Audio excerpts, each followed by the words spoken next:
वह मंच पर आए और अपने स्थान को स्वरंगित करने की कृपा करें। अनुज श्री रंजन पांडे जी। बच्चों जोरदार तालियां बजनी चाहिए।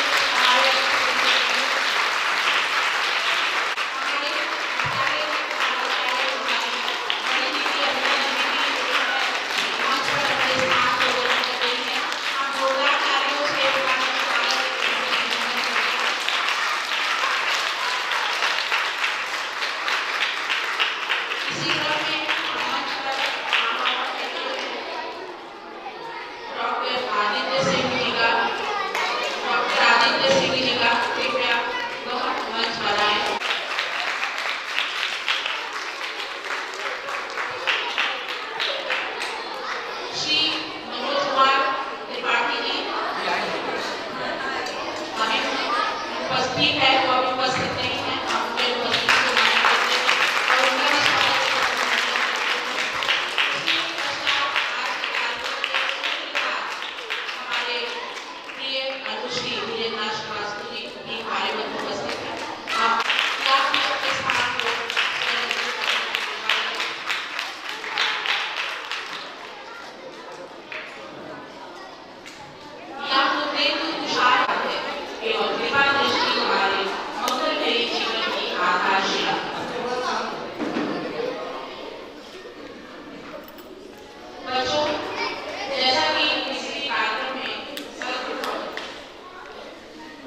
प्रसिद्ध हैं, ओथेलो है, टेम्पेस्ट है, जूलियस सीजर है, मैकबेथ है, ये सब कालजयी हो गए अपने अपने समय पर।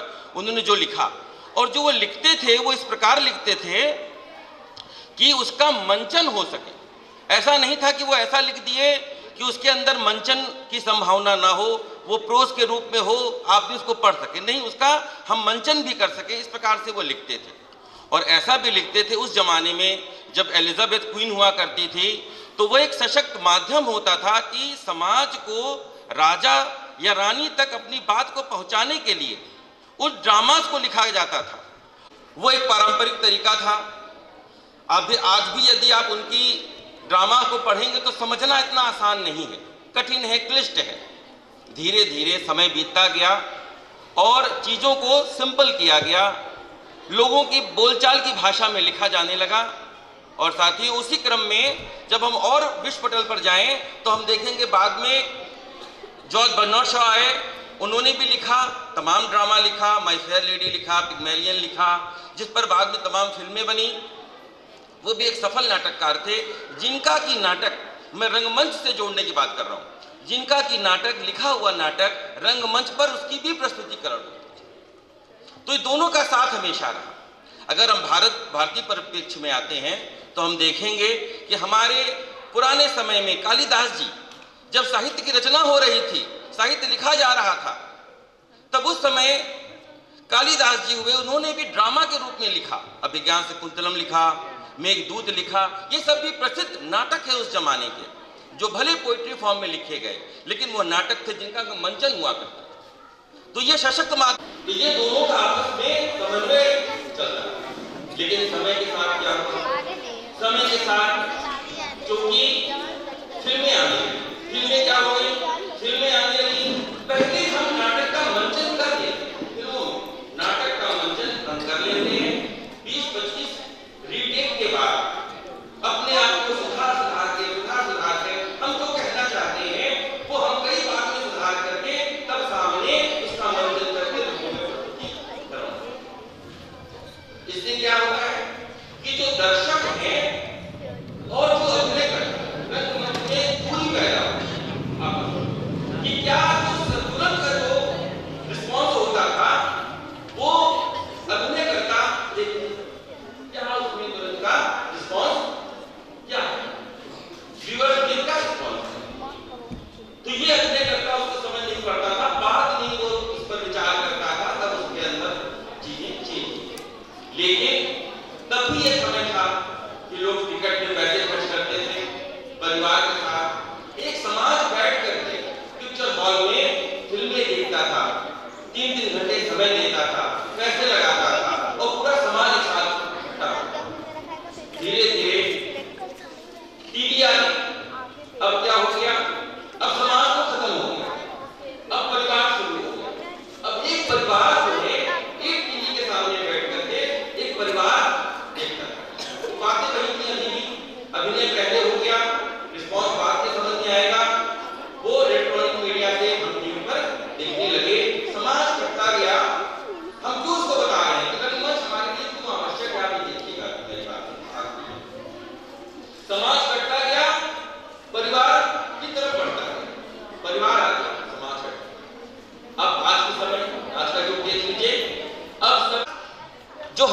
हाथों में मोबाइल है वो कैसे लोगों को दूर कर रहा है, अलग अलग कर रहा है। पर क्या मोबाइल जीवित रह सकता है?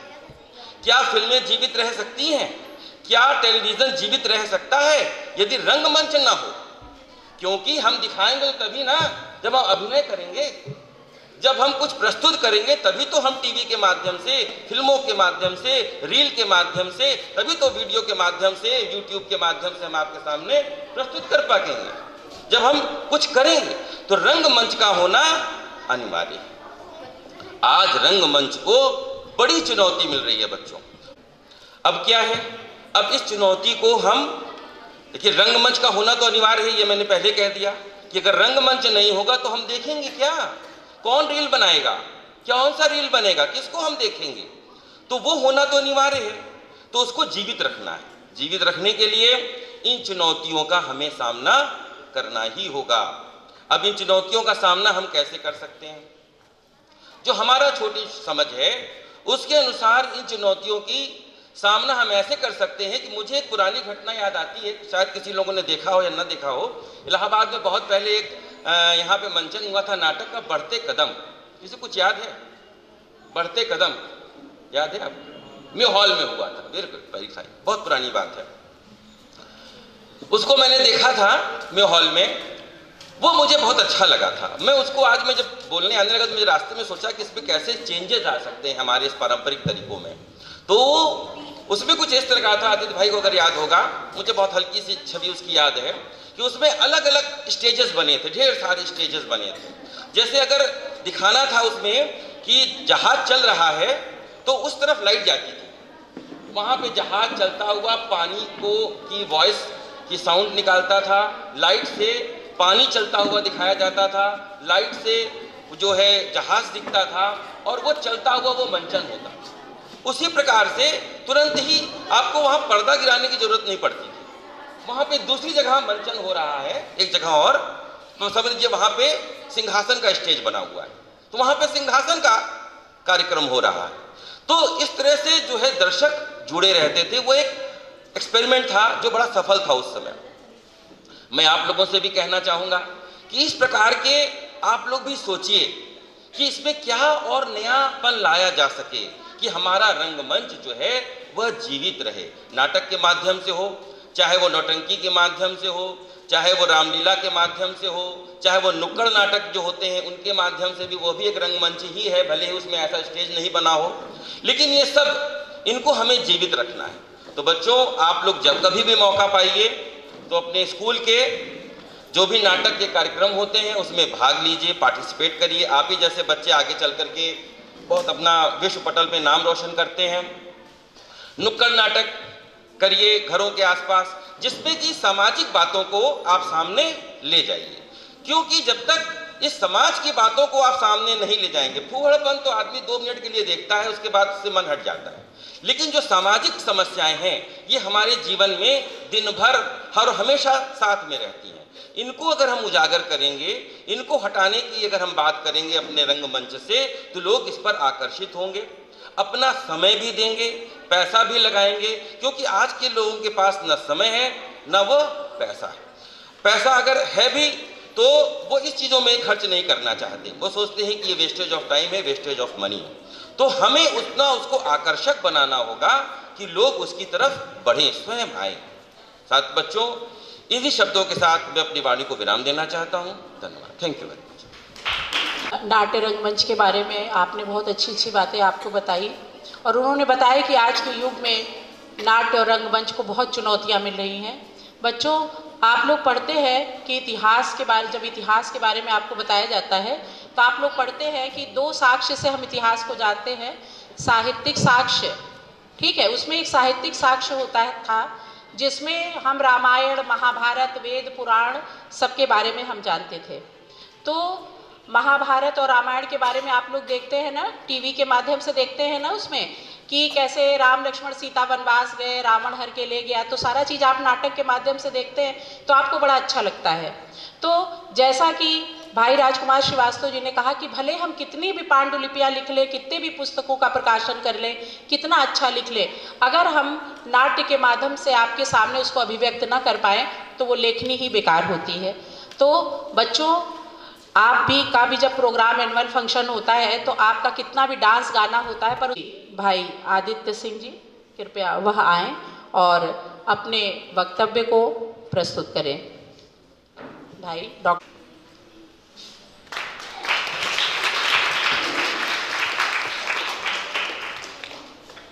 सर्वप्रथम इस कार्यक्रम के माध्यम से मैं इस संस्था के संस्थापक को नमन करता हूं, क्योंकि उन्हें के अथक प्रयास से आज ये संस्था खड़ी है और उसी की वजह से हम लोग यहाँ पर उपस्थित होकर इस कार्यक्रम को संचालन कर रहे हैं। इस कार्यक्रम के माध्यम से मैं अध्यक्षता कर रहे रंजन पांडे जी, मुख्य अतिथि महोदय, विद्यालय की प्रधानाचार्य हमारे साथी मनोज त्रिपाठी जी, टीचर्स और सभी विद्यार्थी। रंगमंच एक बहुत ऐसी विधा है जिसके माध्यम से हम किसी समस्या का अवलोकन करते हैं और अवलोकन करने के उपरांत उस समस्या का जीवंत उदाहरण हम प्रस्तुत करते हैं। और जब हम उस समस्या का जीवंत उदाहरण मंच में प्रस्तुत करते हैं तो उसकी शिक्षा हम ग्रहण करने की कोशिश करते हैं। देखिए, जीवन में हम सब कुछ देख करके ही कॉपी करते हैं। जो हम पढ़ते हैं वो कुछ दिनों बाद वो भूल जाती है चीज, लेकिन कुछ चीज जो हम देख लेते हैं वो कभी भूलती नहीं है। कारण क्या है? कारण बायोलॉजिकल कारण है। हमारे दिमाग में जो सबकॉन्शियस माइंड हमारा है, जो पीनियल ग्लैंड पे है, उस पे वो पिक्चर इंस्क्राइब्ड हो जाती है। कोई भी रंगमंच पे किसी भी चीज को जब हम देखते हैं तो हमारे सबकॉन्शियस माइंड में वो पिक्चर बन जाती है और वो पिक्चर कभी मिटती नहीं है। जैसे उसका उदाहरण, हम अगर कोई चीज कहीं गए हों और वो चीज हमको भाती है तो वो हमको कभी भूलती नहीं है। जैसे अगर कोई पिक्चर हमने देखी है, वो पिक्चर हमको बहुत अच्छी लगी है, तो उसके गीत, उसके डायलॉग, उसका कोई बहुत अच्छा दृश्य वो हमको कभी नहीं भूलता है। अब इसका हमारे जीवन पे क्या प्रभाव पड़ता है, वो सबसे महत्वपूर्ण चीज है। हम जीवन में किसी चरित्र को जब देखते हैं तो उस चरित्र को, अगर वो चरित्र अच्छा लगता है तो उस चरित्र को हम अपने जीवन में उतारने की कोशिश करते हैं और वही हमारी सफलता का कारण बनता है। हम रामचरितमानस और महाभारत, दो महाकाव्यों का मंचन हुआ और उस मंच के माध्यम से ही उसका जो प्रसार हुआ वो गजब का था। हर चरित्र को हमने बहुत करीब से देखा और उस चरित्र को देखने के बाद हमने, हमारी बहनों ने, हमारे माता पिता ने कुछ न कुछ उसमें से कॉपी करने की कोशिश की। और जब हम किसी भी चरित्र को या अच्छे चरित्र को हम कॉपी करते हैं तो उनकी चीजों को कॉपी किया। पत्नी के रूप में जो हमने सीता जी को देखा तो उनको चीजें को कॉपी करने की कोशिश की। तो ये रंगमंच का सबसे मजबूत आधार यही है कि हम लोग अपनी समस्याओं को समझ करके उसका मंचन करते हैं और मंचन से समाज में एक शिक्षा देने की कोशिश करते हैं कि अगर इस तरीके की चीज़ की जाती है तो समाज का विकास होगा, समाज का कल्याण होगा और हम आगे बढ़ेंगे। रह गई बात आज के समय में मोबाइल के संदर्भ में, अशोक जी ने जो कहा, देखिए एक चीज़ बहुत इम्पॉर्टेंट है, भगवत गीता में साफ साफ लिखा गया, नास्तो विद्यते भाव न भाव विद्यते सतः उभयो अप दुष्ट अंत तु अन्यो तत्वदर्श भी। इस पूरे ब्रह्मांड में भगवान ने जितनी भी ग्रहण करने की क्षमता होनी चाहिए, और अगर वो गुण हमारे अंदर है तो हम हर चीज से हंस की तरीके से उसमें से तत्व को निकाल करके अपना विकास करें। इन्हीं बातों के साथ मैं मैत्री संस्था के सचिव श्री वीरेंद्र भाई को बहुत बहुत धन्यवाद देते हैं, क्योंकि उनका प्रयास रहा है सामाजिक कार्यों में और हमारा उनका बहुत लंबा साथ रहा है। हम लोगों ने उत्तर प्रदेश के करीब करीब 25-30 जनपदों में जाकर के समाज से विकास संबंधित तमाम कार्यक्रमों का सफलतापूर्वक संचालन किया। इसी क्रम में मैं धन्यवाद ज्ञापित करूंगा भाई साहब कि वो आए हैं, हम लोग का मान बढ़ाया, और इनकी जो कि ये मेरा दूसरा कार्यक्रम है इस विद्यालय में।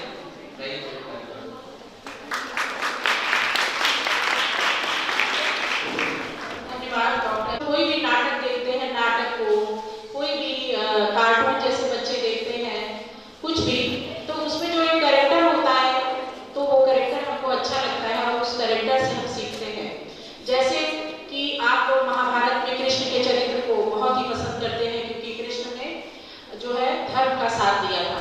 राम के चरित्र को आप पसंद करते हैं, रावण को पसंद नहीं करते। तो उसी प्रकार नाटक में जो अभिनय होता है वह एक सशक्त माध्यम है आप तक किसी भी अपनी अच्छी बात को बताने के लिए, और कहीं न कहीं वो गहरे आपके अंदर बैठ जाता है और आप उससे कहीं न कहीं शिक्षा ग्रहण करते हैं। तो बहुत बहुत और आपसे विनम्र आग्रह करते हैं कि आप कृपया अपने वक्तव्य से इस सभागार को अभिसंचित करने की कृपा करें। भाई श्री मनोज कुमार त्रिपाठी जी। आदरणीय आज के इस कार्यक्रम के मुख्य अतिथि तथा प्यारे बच्चों, आज जो विषय रखा गया है रंगमंच की परंपरागत स्थिति पर अवलोकन करने का, एक बहुत ही महत्वपूर्ण विषय है और ये बच्चों के लिए बहुत उपयोगी है। मैं ये कहना चाहता हूँ कि जब हमारे प्राचीन समय में मनोरंजन के साधन नहीं थे, ज्ञान ट्रांसफर करने के साधन नहीं थे, ज्ञान कैसे ट्रांसफर किया जाए, चाहे वो भौतिक ज्ञान हो, चाहे वो नैतिक ज्ञान हो, उसको कैसे अंतरित किया जाए एक से दूसरे व्यक्ति में, उस समय हमारे पास केवल एक ही साधन था, वो था रंगमंच। यहाँ तक कि हम रामलीला, रासलीला, श्री कृष्ण लीला जो देखते चले आ रहे हैं वो परंपरागत रंगमंच ही है। रामलीला के माध्यम से हम प्रभु राम के जीवन दर्शन का आत्मसात करते हैं और उनके मूल्यों को ग्रहण करते हैं कि राम जी बचपन में कैसे थे, कैसे उन्होंने विश्वामित्र जी के साथ अपने गुरु जी के साथ जाकर के जंगल में ज्ञान प्राप्त किया, उसके बाद किस तरह से उन्होंने सीता स्वयंवर में जाकर के धनुष तोड़ा, और उसके बाद घर आए, घर आने के बाद वनवास कैसे गए, ये सारा चित्रण जब होता है और रावण का वध होता है, ऐसी स्थिति में जो रंगमंच पर दिखाया जाता है, पर्दे पर दिखाया जाता है, नाटक के माध्यम से जब दिखाया जाता है, वो हमारे जीवन में अपने आप प्रवेश कर जाता है। बच्चे या बड़े सभी उसको ग्रहण करते हैं कि रंगमंच के माध्यम से किन किन चीजों को हम प्राप्त करते हैं, उसकी कोई गिनती नहीं है। जब हमारे पास कोई और साधन नहीं थे, उस समय रंगमंच ही एक ऐसा साधन था जिसके माध्यम से हम ज्ञान प्राप्त करते थे तथा नैतिक मूल्यों को ग्रहण करते थे। हमने देखा है कुछ दिन पहले, या अभी भी होता है गांव में जहां टीवी का साधन नहीं था उस समय, और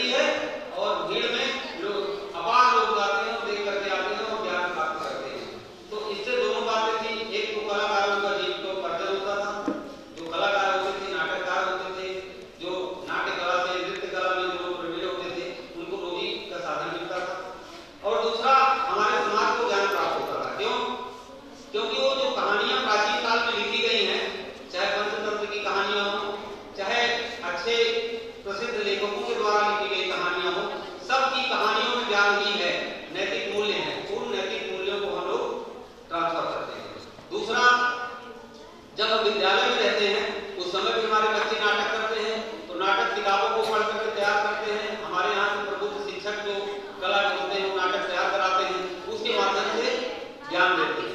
तो हमारा ये कहना है कि रंगमंच समाज हमको साकार प्राप्त होता है और बराबरी का बल होता है। मूवी में बहुत सी चीजें अतिशयोक्तिपूर्ण होती हैं और वो केवल पैसे के हिसाब से लिखी जाती है, दिखाई जाती है। इसलिए दोनों में थोड़ा अंतर है।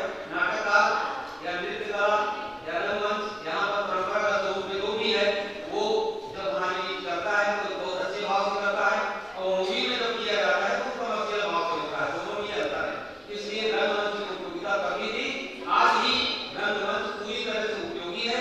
बड़े बड़े कलाकार हमारे बीच में हैं। नौटंकी जैसी एक प्रख्यात कला हमारे समाज में आज भी नौटंकी होती रहती है। कहीं कहीं देख लीजिए नौटंकी होती है, बड़े बड़े कलाकार आते हैं और नौटंकी करते हैं, गाँव के लोग वहाँ जाते हैं, शहर में भी होती है लोग जाते हैं। उसी तरह से जैसे एनसीसी में मेला लगा हुआ है, इस समय तमाम कलाकार आए हुए हैं, अपनी अपनी कला का प्रदर्शन कर रहे हैं, वो भी एक प्रकार का रंगमंच ही है, जहाँ पर कि हम व्यक्ति के प्रत्यक्ष स्वरूप को देख करके उनकी कला से ज्ञान प्राप्त करते हैं और वो अभिनय करते हैं। अभिनय का वो मूल स्वरूप है जिस स्वरूप के कारण हम लोग पूरी तरह से मनोरंजन भी करते हैं, स्वस्थ मनोरंजन होता है, दूसरी तरफ से उद्योगों की पूर्ति होती है। तो बच्चों मेरा ये कहना है आप लोग भी बड़े बड़े महापुरुषों से मुझे नाटक करना सीखिए। मैं एक उदाहरण देता हूँ, चंद्रगुप्त और चाणक्य का उदाहरण है। अच्छे टॉपिक पर आज बच्चों के बीच आयोजन किया और हम लोगों को अवसर दिया। मैं भाई धीरेन्द्र भाई को धन्यवाद देता हूं। अपने बीच जो साथी बैठे हुए हैं आदित्य भाई और सभी शिक्षकगण, अतिथिगण, सबको अपनी तरफ से धन्यवाद देता हूं कि सब लोगों ने बहुत अच्छा कार्यक्रम यहाँ रखा है, हमें भी बोलने का अवसर मिला। आप लोगों के लिए मेरा यही संदेश है कि आप लोग भी अच्छे नाटक बनाइए, करिए, उनसे प्रेरणा प्राप्त करिए और आगे बढ़िए। धन्यवाद।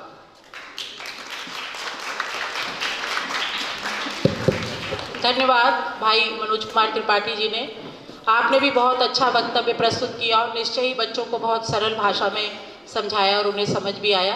बच्चों, आप सभी जानते हैं हमारे विद्यालय में तो समय समय पर नुक्कड़ नाटक का आयोजन होता है, जो कि बच्चे स्वयं नुक्कड़ नाटक करते हैं।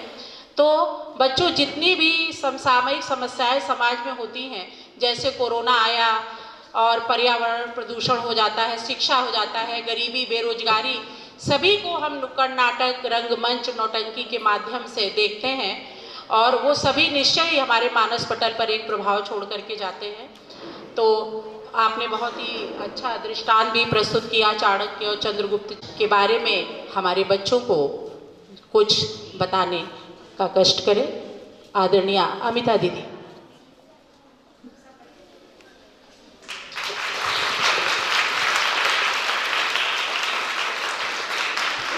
सिंह जी, मनोज कुमार जी, वर्मा जी और हमारी टीचर्स और प्यारे बच्चों,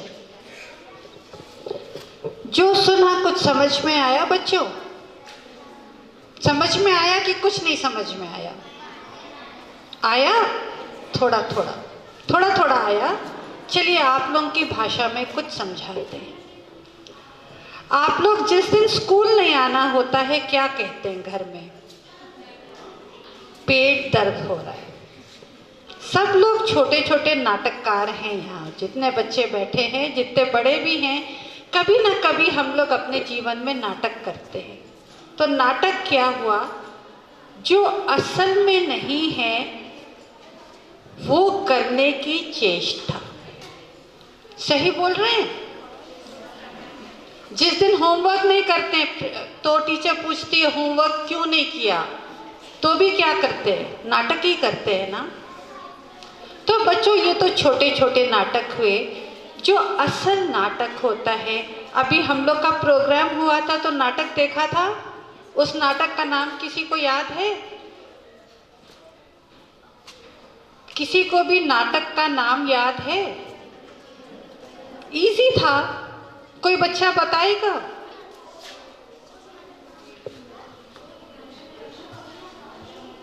फिर हम लोग उस नाटक को लेके केपी में भी गए थे। केपी प्रेक्षागृह में क्या था नाटक का नाम? यादों की बारात। उसमें आप लोग ने क्या देखा था? आज की चीज देखी थी कि पुरानी? पुरानी देखी थी ना। अच्छा लगा था, क्योंकि वो देख पाए थे जो आज की दुनिया में नहीं हो रहा है। तो बच्चों, जो भी आप स्टेज पे जिन लोगों को देख रहे हैं उन लोग के लिए बहुत अच्छी ताली बजाइए।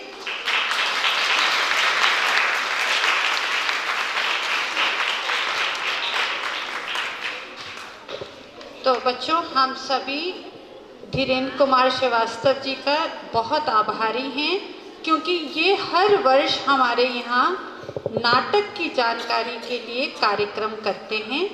और कुछ बच्चों को मालूम होगा कि हमारे यहाँ नाटक की वर्कशॉप्स भी होती हैं, जिसमें आप लोगों को नाटक की बारीकियाँ सिखाई जाती हैं। कितने बच्चों को नाटक सीखना है? हाथ उठाइए। धीरेन्द्र भैया हाथ देख लीजिए।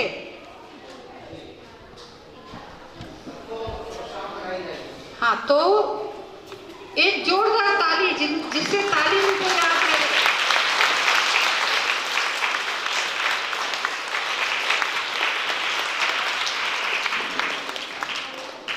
तो धीरेन्द्र भैया, जब भी आप भूले तो तालियां याद कर लीजिएगा। तो देते हैं जो हम देने में सक्षम नहीं हैं, और हम आप सभी से निवेदन करेंगे कि आप लोग समय निकाल के हमारे बच्चों के बीच में आएँ, उनका ज्ञान वर्धन करें और उनको वो दुनिया दिखाएं जो आजकल बहुत मुश्किल है, ये मोबाइल और टीवी के ज़माने में। पुनः धन्यवाद आप सभी लोगों का।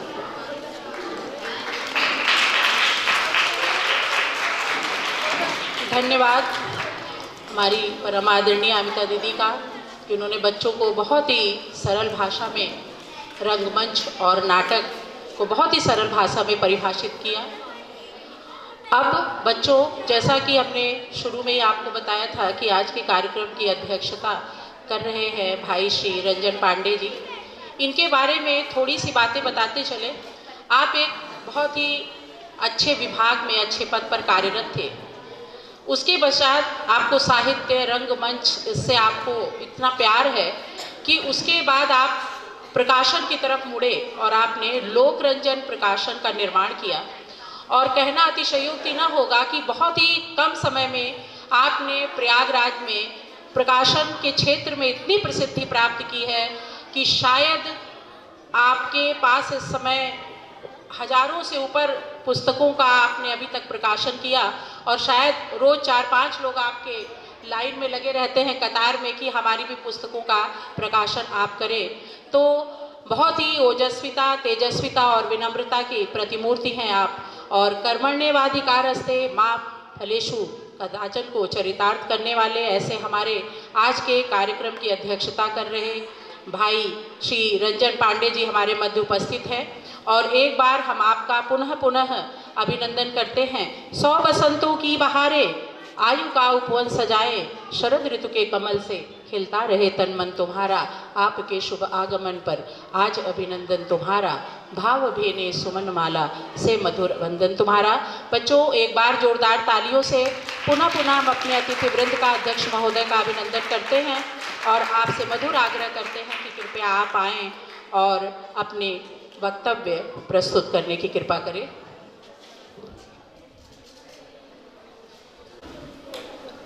आज इस कार्यक्रम में मंच पर आसीन वरिष्ठ कवि, लेखक और रंगकर्मी श्री राजकुमार श्रीवास्तव जी, हमारे मित्र भारतीय और पाश्चात्य दर्शन के पुरोधा डॉक्टर आदित्य नारायण सिंह जी, श्री मनोज त्रिपाठी जी, इस विद्यालय की प्रधानाचार्य श्रीमती अमिता सक्सेना जी, इस कार्यक्रम की कुशल संचालिका परम विदुषी सहृदय साहित्यकार डॉक्टर स्नेह सुधा जी, सामने बैठे हुए मनीषियों और प्यारे बच्चों, सर्वप्रथम बात करें उस संस्था की जिसने आज ये कार्यक्रम आयोजित किया है, मैत्री संस्था, जो कि कई वर्षों से साहित्यिक, सांस्कृतिक और सामाजिक कार्यक्रम कर रही है और इसके माध्यम से समाज में सांस्कृतिक चेतना जगाने का कार्य कर रही है। इस संस्था को और इसके महासचिव श्री धीरेन्द्र नाथ श्रीवास्तव जी का बहुत आभार, और मैं उनको साधुवाद देना चाहूँगा कि आज उन्होंने इस महत्वपूर्ण विषय पारंपरिक रंगमंच पर अवलोकन पर एक संगोष्ठी आयोजित की है। बच्चों, आपने पूरे कार्यक्रम के दौरान बहुत जोशीले अंदाज में हम लोग के लिए तालियां बजाई हैं, तो एक बार सभी लोग अपने लिए तालियां बजाते हैं। बस धन्यवाद धन्यवाद। मैं बहुत समय नहीं लूँगा, आप लोग की छुट्टी का समय हो रहा होगा, मुझे इस बात का ख्याल है, लेकिन कुछ बातें जब हम लोग आज इस रंगमंच पर बात करने के लिए इकट्ठा हुए हैं तो कुछ बातें तो हम लोग समझें जो आपके भविष्य में काम आने वाली हैं। हम जानते हैं कि हमारा जो भारत है, हमारा देश है, हमारे देश की संस्कृति बहुत अद्भुत संस्कृति है।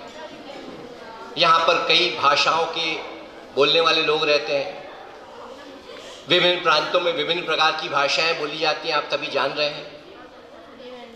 हमारे यहाँ कहा भी गया है, 2 कोस पे बदले पानी, 4 कोस पे बानी। फिर भी इतनी विविध सभ्यताओं के बीच में जो हमारा विशेषता है, हमारी संस्कृति की विशेषता है, वो क्या है?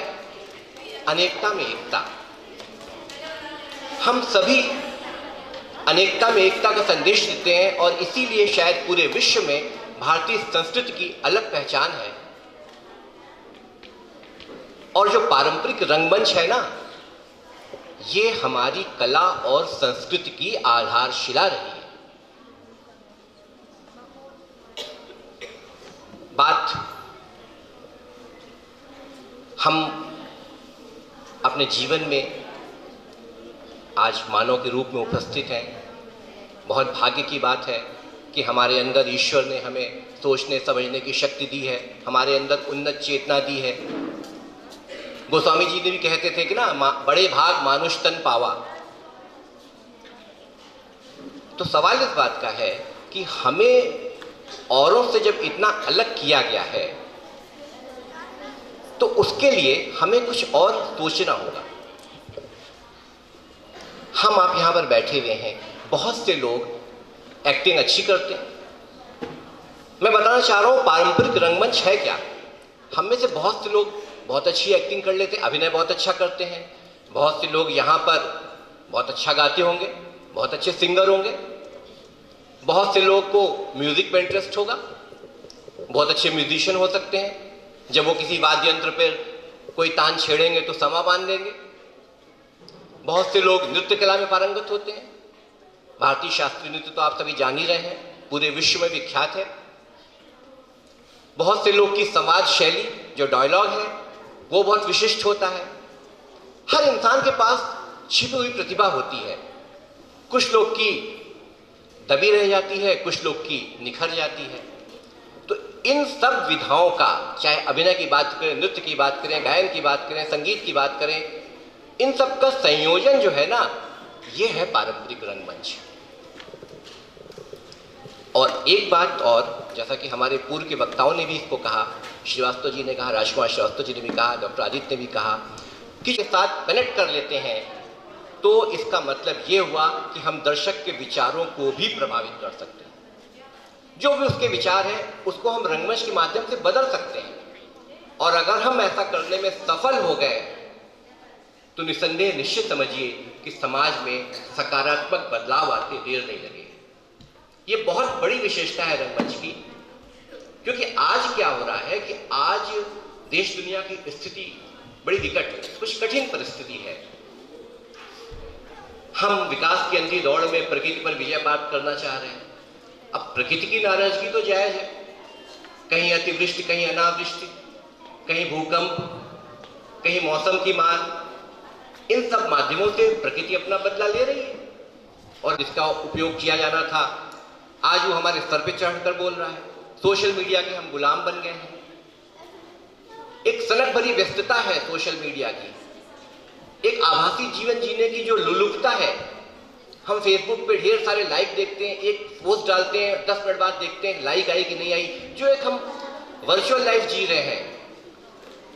आपको पता होगा कि जाने अनजाने में हम कई बीमारियों को न्योता दे रहे हैं, और एक बहुत गंभीर बीमारी है। WHO ने, वर्ल्ड हेल्थ ऑर्गेनाइजेशन ने जो अपनी लेटेस्ट रिपोर्ट दी है, उसमें ये बोला है कि जो अवसाद की बीमारी है, डिप्रेशन की बीमारी है, ये बहुत तेजी से पांव पसार रही है। और डरावनी बात यह है कि भारत में जो अब तक ये नहीं थी, भारत में भी आ चुकी है, और आजकल विशेषकर हमारे युवा वर्ग इससे ग्रसित हो रहा है। और इस समाज को फिर से एक बार सुसंस्कृत बना सकते हैं, सुगठित कर सकते हैं, क्योंकि किसी देश की जो साहित्यिक या सांस्कृतिक विरासत है, उसको पूरा करने में, उसको बढ़ाने में रंगमंच का एक बहुत अहम रोल है। आज हम लोग विज्ञान के क्षेत्र में बहुत आगे हैं। मैं भी एक विज्ञान का विद्यार्थी रहा हूं, मैं इंजीनियर रहा हूं। हम लोग हर बात को विज्ञान की, तर्क की कसौटी पर कसते हैं। भाई विज्ञान बोल रहा है, विज्ञान कह रहा है सही है तो हम सही मानेंगे, ये पक्की बात है। तो विज्ञान की ही बात करें अगर हम आप अपने जीवन में क्या चाह रहे हैं? हर आदमी चाहता है हमें सुख मिले, खुशी मिले, और विज्ञान ने प्रूफ किया कि भाई अगर आपको खुशी चाहिए तो खुशी कैसे मिलेगी? विज्ञान कहता है कि हमारे दिमाग में 4 प्रकार के रसायन हैं, सब लोग जानते होंगे, डोपामिन, ऑक्सीटोसिन, एंडोफॉर्मिन। तो ये जो रसायन, एक छोटी सी बात मैं बताना चाहता हूं। कुछ वर्ष पहले जापान में विलियम शेक्सपियर के एक बहुत प्रसिद्ध नाटक है मर्चेंट ऑफ वेनिस, उनका उपन्यास है, उस पर नाटक का मंचन हुआ जापान में। जापानी आज पूरे विश्व में बहुत उन्नत है, साइंस एंड टेक्नोलॉजी में बहुत उन्होंने डेवलप किया हुआ है। नाटक का मंचन शुरू हुआ। नाटक का मंचन जब समाप्त हुआ तो उस नाटक के जो कलाकार थे उसको उन्होंने दर्शकों से रूबरू कराया, और जब वो समाप्त हुआ उसके बाद जब लोग बाहर निकले तो वही ग्रुप जिसका उन्होंने नाटक में जाने के पहले डोपामिन और ऑक्सीटोसिन का स्तर चेक करवाया था, उसको दोबारा चेक करवाया। विश्वास मानिए, डोपामिन और ऑक्सीटोसिन जो कि खुशी के हार्मोन कहे जाते हैं, उसका स्तर कई गुना बढ़ गया था। तो इसका मतलब क्या हुआ? इसका मतलब यह हुआ कि वैज्ञानिक तर्क की कसौटी पर भी ये कहा जा सकता है कि रंगमंच से हमको खुशी मिलती है, और जब खुशी मिलेगी तो हमारे अंदर अच्छे विचार आएंगे, जब अच्छे विचार आएंगे तो हम समाज में सकारात्मक बदलाव ला सकते हैं। अब एक छोटी छोटी और बातें मैं आपसे कुछ कर लूं, शेयर कर लूं कि रंगमंच, जैसा कि मनोज त्रिपाठी जी ने बताया था कि सब कुछ, या प्रिंसिपल साहिबा ने बताया कि हम लोग जीवन में हमेशा कुछ ना कुछ नाटक हम करते हैं। याद करिए, जब हम लोग छुटपन में गांव में जाते थे तो हम लोग को हंसाने के लिए भांड आया करते थे। उनका ही काम था हास्य सृजित करना, हास्य का सृजन वो करते थे, अपनी वेशभूषा से करते थे, अपने पहनावे से और अपने बोलचाल से, अपने संवाद से, अपनी पैरोडी से। स्वांग, हम लोग में बहुत से लोग होते हैं नकल करते हैं, स्वांग ये भी एक हिस्सा है। जैसे मनोज त्रिपाठी जी ने नौटंकी की बात की थी, उत्तर प्रदेश में तो हमारे बहुत लोकप्रिय है, विशेषकर कानपुर में। आज भी गांव में जो है मनोरंजन का बहुत बड़ा साधन नौटंकी है। नौटंकी देख के गांव वाले आनंदित होते हैं। हमारा देश रामकृष्ण का देश है। भगवान राम को हम उनके आदर्शों के कारण मर्यादा पुरुषोत्तम कहते हैं, हम वर्णन करते हैं, रासलीला का मंचन होता है।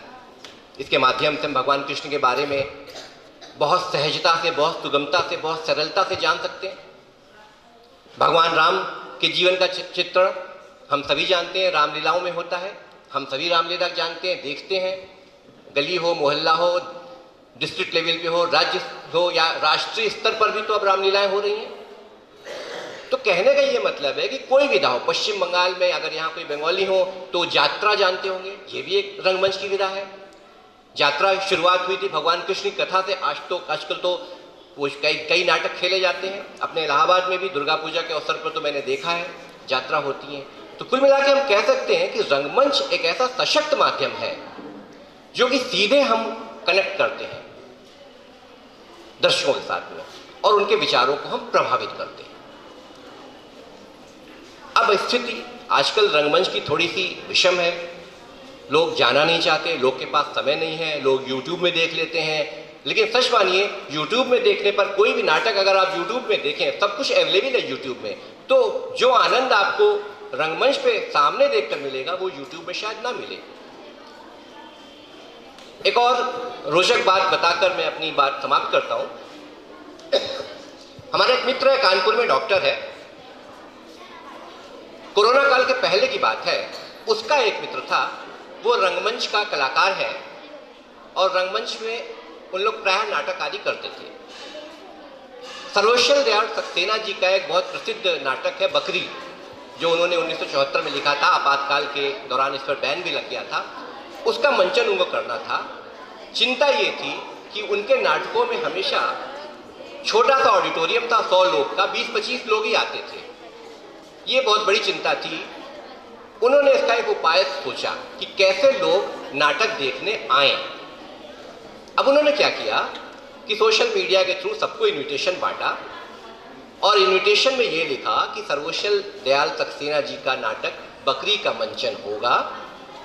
उसके बाद तुरंत बाद उस नाटक से संबंधित जो भी दर्शक हमारे हैं उनसे हम लोग कुछ सवाल पूछेंगे और जो सही जवाब देगा उसको एक आकर्षक पुरस्कार दिया जाएगा देन एंड देयर, तुरंत।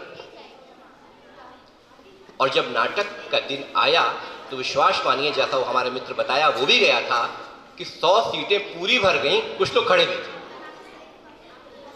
अब उन्होंने नाटक का मंचन किया। नाटक के मंचन के बाद नाटक के कलाकारों से दर्शकों का परिचय कराया और उसके बाद आयोजक मंडल में से एक सदस्य आए और उन्होंने क्वेश्चन पूछना शुरू किए उस नाटक से संबंधित।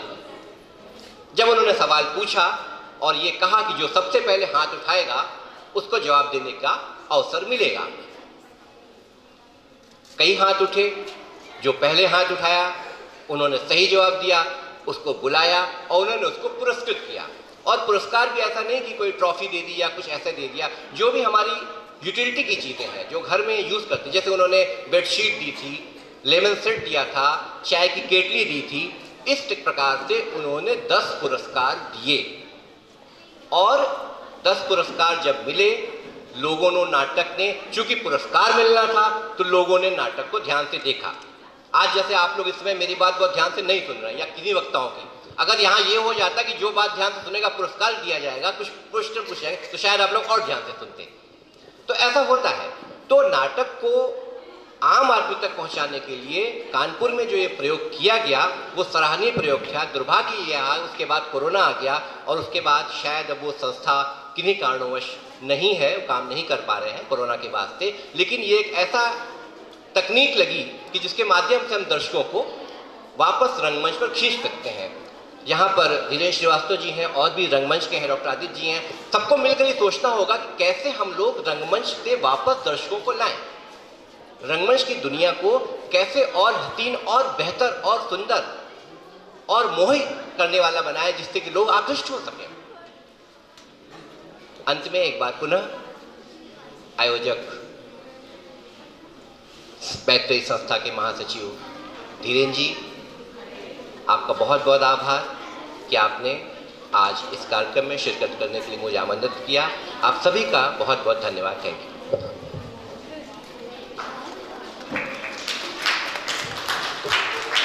धन्यवाद। आज के कार्यक्रम की अध्यक्षता कर रहे परम आदरणीय श्री रंजन पांडे जी, आपने रंगमंच की बारीकियों का, विशेषताओं का बहुत ही सुंदर विश्लेषण किया। आप एक बहुत ही अच्छे श्रेष्ठ लेखक हैं और हर विधा में आप लिखते हैं और आपकी विद्वता आपके वक्तव्य में स्पष्ट परिलक्षित होती है। और निश्चय ही आपने रंगमंच के बारे में बहुत ही सुंदर वर्णन किया और बच्चे बहुत ही शांत भाव से आनंद लेकर के सुन रहे थे। और आज के हमारे जितने भी आदरणीय वक्तागण इस मंच पर उपस्थित थे, सभी के वक्तव्य इस समय हो गए हैं और डॉक्टर अजामिल व्यास जी अनुपस्थित हैं, शायद अब उनका आना असंभव सा प्रतीत हो रहा है। बच्चों, रंगमंच के बारे में बस संक्षेप में मैं इतना ही कह सकती हूँ कि रंगमंच की स्वच्छंद तथा वेगवती धारा को किसी भी बात के बंधन से बाधा नहीं जा सकता। वह कहीं घोर गर्जना करती है तो कहीं मृदु कलरव का संगीत सुनाती है, कहीं विस्तृत वितान तानती है तो कहीं चुपचाप संकीर्ण मार्ग से गुजर जाती है। नाट्य रंगमंच की इसी स्वच्छंदता तथा विविधता में उसकी अलौकिकता अंतर्निहित है। और इसी के साथ ही हम आज के कार्यक्रम के आयोजक एवं सूत्रधार भाई धीरेन्द्र श्रीवास्तव जी ज्ञापन के लिए मंच पर धन्यवाद ज्ञापन के लिए भाई धीरेन्द्र श्रीवास्तव जी आप धन्यवाद ज्ञापन करिए और अपना वक्तव्य भी हम सभी को प्रेषित करिए भाई धीरेन्द्र श्रीवास्तव जी।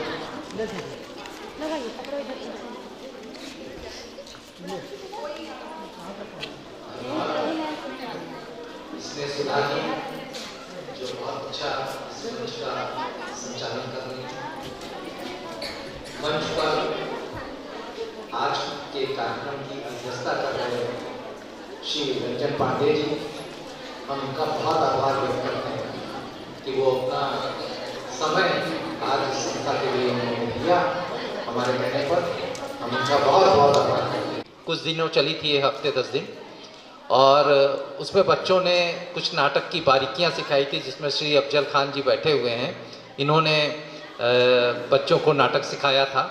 10 दिन वर्कशॉप चली थी और बच्चों ने बहुत कुछ सीखा। यहाँ पर नाटक प्रस्तुति करने की भी बात थी, पर कुछ वजह से कुछ प्रस्तुति नाटक की नहीं हो पाई थी, लेकिन जो बहुत अच्छा बच्चों ने अचीव किया था यहाँ के बच्चों ने बहुत टैलेंटेड बच्चे थे यहाँ पे। और अफजल खान जी से पुनः हम निवेदन करेंगे कि भविष्य में आने वाले दिनों में प्रिंसिपल साहिबा से बात करके और कोई समय लेकर निर्धारित करके जल्दी ही फिर से एक वर्कशॉप इस स्कूल में आयोजित की जाएगी। बहुत हमारा पुराना रिश्ता रहा है इस स्कूल से, इसलिए बराबर मैं बहुत सारे कार्यक्रम और उन स्कूलों में मैं करता रहता हूँ, जगतारण डिग्री कॉलेज और केपी इंटर कॉलेज और बहुत सारे स्कूलों में, लेकिन केपी गर्ल्स में विशेष रूप से मैं सहयोग करता हूं कि यहाँ पर कार्यक्रम हो, क्योंकि यहाँ से हमारा पुराना जुड़ाव रहा है। अभी रंगमंच की बात हो रही थी तो राजकुमार जी ने अभी एक बात कही थी, डॉक्टर राजकुमार जी ने, कि वो लाइट के माध्यम से और वो जहाँ पर कुछ दिखाना होता, तरंगे दिखानी होती, नदी दिखानी होती, पहाड़ दिखानी होती है, तो लाइट के माध्यम से उसको दर्शाया जाता है। एक्चुअल में नाटक 2 प्रकार के होते हैं। हम आप लोग को बता दें, जो बात रह गई है, एक तो होती है लाइट एंड साउंड रंगमंच, जो लाइट एंड साउंड के माध्यम से दिखाया जाता है रंगमंच की उसमें साउंड पीछे से चलता है और केवल मंच पर अभिनय होता है। जो यहाँ की रामलीलाएं आप लोग देखते हो, यहाँ पत्थर चट्टी की रामलीला हो रही है, कटरे की रामलीला हो रही है, वो लाइट एंड साउंड के माध्यम से हो रही है। और एक दूसरा प्रकार का जो नाटक होता है वो होता है सीधे रंगमंच पर, सीधे मंच पर जो अभिनय किया जाता है, जिसमें सीधे दर्शकों से जुड़ाव रहता है। वो अभिनय जो होता है उसको सीधे सीधे रंगमंच कहते हैं। तो ये 2 प्रकार के नाटक होते हैं। तो वो राजकुमार जी जिसका जिक्र कर रहे थे, वो लाइट एंड साउंड के माध्यम से जो नाटक की प्रस्तुति होती है, उन नाटकों की प्रस्तुति की बात कर रहे थे। देखिए, नाटक मंच पर अभिनय की जहाँ तक बात है, वो अभिनय बहुत, हम सिर्फ एक बात कहते हैं कि अभिनय सीखा जा सकता है। अभिनय कोई सीखने की चीज़ नहीं है, अभिनय कोई भी कर सकता है, कभी भी अभिनय सिखाया नहीं जा सकता। श्री अमिताभ बच्चन इतने बड़े हमारे कलाकार हैं, उन्होंने कहीं कोई अभिनय का प्रशिक्षण नहीं लिया था, कहीं किसी इंस्टीट्यूट में वो सीखने नहीं गए थे, लेकिन महानायक की सदी के महानायक उनको कहा जाता है। तो अभिनय कोई सीखने की चीज़ नहीं है। 9 रस होते हैं, सभी लोग जानते हैं 9 रस होते हैं। उस 9 रस के अंतर्गत हम लोग हर रस का ज्ञान कर लें, उन्हीं रसों में अभिनय छिपा हुआ है, उन्हीं रस के माध्यम से अभिनय किया जाता है। एक फिल्म आई थी, आप लोगों ने शायद देखी हो, नया दिन नई रात। इसमें संजीव कुमार ने 9 रोल किए थे, 9 प्रकार के अभिनय किए थे। वो 9 रस थे, विभत्स रस, हास रस, जो भी जितने भी रस थे, सारे रस उन्होंने उसमें किए थे। तो वही 9 रंग हमारे सामने बैठे हुए हमारे बहुत से मित्रगण हमारे आए हुए हैं। हमारे बीच श्री अफजल जी आए हुए हैं, उनका बहुत बहुत आभार करते हैं, इनका बराबर सहयोग मिलता है। हमारे काफ़ी प्ले को उन्होंने निर्देशन किया है, उनका बहुत आभार करते हैं। मोहम्मद कलाम राय जी जो प्रेस से जुड़े हुए हैं और समाज से जुड़े हुए हैं, उनका मोहम्मद कलाम राय जी का बहुत बहुत आभार करते हुए हैं। प्रोग्राम में हमारे साथ हर कार्यक्रम में रहते हैं। श्री मोहम्मद नसीम जी और शंकर पांडे जी, राजकुमार जी, अजीत जी, त्रिपाठी जी, राकेश शर्मा जी और मितानाचार्य सक्सेना जी और स्कूल की टीचर्स, वाइस प्रिंसिपल जी, सभी का बहुत बहुत आभार प्रकट करते हैं। पुनः हम एक बार सभी को धन्यवाद ज्ञापित करते हैं और प्रिंसिपल साहिबा से निवेदन करेंगे कि थोड़ा सा इस तरह के कार्यक्रम बच्चों के बीच आयोजित करते रहना चाहिए। बहुत कम स्कूल की प्रधानाचार्य होती हैं जो इंटरेस्ट लेती है, बहुत से स्कूल से प्रिंसिपल इंटरेस्ट ही नहीं लेती है, ठीक है चलिए क्या कार्यक्रम होगा, लेकिन प्रधानाचार्य जी यहाँ की बराबर बच्चों के लिए कुछ न कुछ प्रयास करती रहती हैं कि कुछ इसके लिए उनका हम बहुत बहुत आभार प्रकट करते हैं। बच्चे जो भी आए हुए हैं सब नाश्ता करके जाएंगे, बिना नाश्ता किए कोई बच्चे नहीं जाएंगे। इस मंच पे जो भी यहाँ पर इस हॉल में प्रेक्षागृह में उपस्थित हैं सभी लोग नाश्ता करके जाएंगे। पुनः सभी को बहुत बहुत धन्यवाद। Thank you.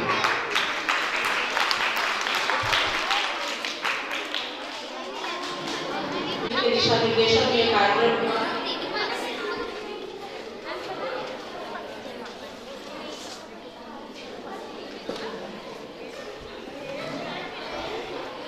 आज के कार्यक्रम की दिशा निर्देशिका और जिनके मार्गदर्शन में ये हुआ और हमारा विद्यालय परिवार, हमारी सभी शिक्षिका बहनें, हमारे विद्यालय परिवार की ओर से हमारे सभागार में हमारे हुए मंच पर पूज्य प्रवर एवं मेधाश्री मंडल को हम इस मंच से पुनः बार बार आपका अभिनंदन करते हैं और भाई अफजल खान जी को मंच पर आमंत्रित करते हैं, जिनका भरपूर सहयोग हमारे मध्य रहता है। कृपया आप मंच पर आए और हम चाहते हैं कि बच्चे आपसे रूबरू हों। भाई अफजल जी कृपया मंच पर आइए। जी हमारे मध्य उपस्थित और उनका बहुत ही अथक सहयोग रहा जो कि आज का ये कार्यक्रम हमारे सामने हो सका। और जितने भी कार्यक्रम होते हैं आपका सहयोग सचमुच सराहनीय है। बच्चों एक बार जोरदार तालियों से आप भाई अफजल जी का स्वागत एवं अभिनंदन हम करते हैं और यही शुभकामना करते हैं कि आप पुनः बारंबार दीदी के दिशा निर्देशन पे यहाँ आए और अपने कार्यक्रमों से हम पुनः साधुवाद देते हैं। सद्भावों का उपहार लिए, उर्मे शोभन उद्गार लिए, कल्याण कामना की कलियों का प्यार भरा मनोहार लिए, कल्याण कलित जीवन मग में, साफल्य धीरता के पग में, आगे ही आप बढ़ते जाएं, बस यही कामना ईश्वर में, बस यही कामना ईश्वर में, बस यही कामना ईश्वर में। धन्यवाद।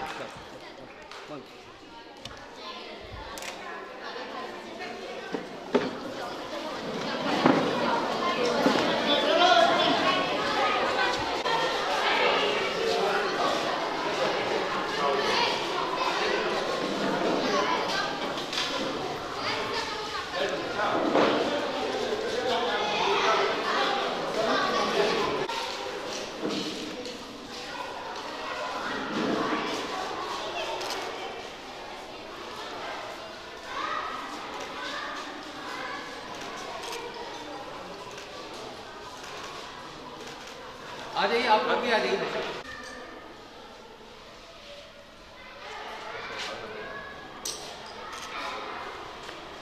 ये सामने सब देखिएगा, सब सामने है।